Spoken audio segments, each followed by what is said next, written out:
So some important news. The nation's largest frog count is back, thank goodness, for a 7th year running. And it is more riveting than you think. I did not write this rubbish. It does not deserve your applause.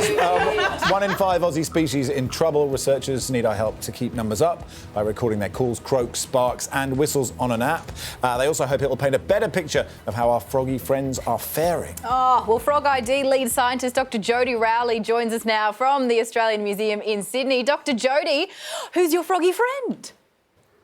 It's a magnificent tree frog, which is a very cool frog from the Kimberley in Northern Australia. So, Dr Jodi, is this like a frog's census? How does it work? It is. So it's Australia's biggest frog count. It runs at the same time every year. This is our 7th Frog ID week. And we ask everyone to download the free Frog ID app, get out there, listen for frogs like this little one croaking, record it. It's all about sounds. Every species of frog makes a different call, and contribute to building the biggest database of frogs in the world. So why do we need to do this? Like, what's a world without frogs? What does that mean?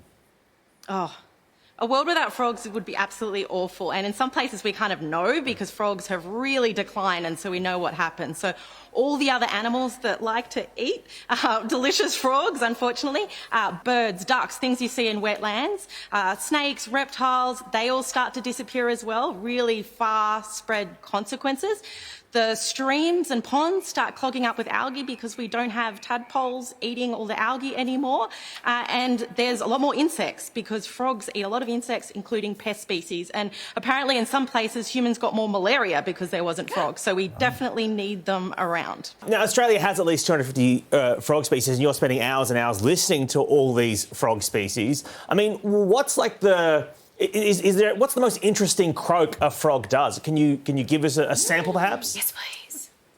Ooh, this is a hard one because it's really complicated. This frog, there's 2 species of frog that live in the north of Australia. One of them's Spalding's rocket frog, so it sounds very similar to the other one. And I've heard their call being likened to like a chicken pushing a lawnmower. Yes. And what that actually sounds like is probably, don't listen to me, but I'll have a go. It's a bit like...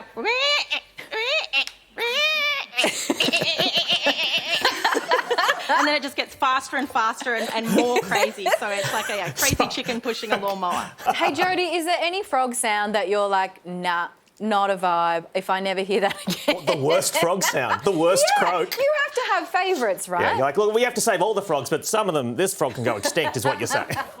Oh, look, that's a little harsh, but I've got to say the slender tree frog from WA, to me, it's like chalk, like nails on a chalkboard. So it's sort of a screeching. Oh, there goes one.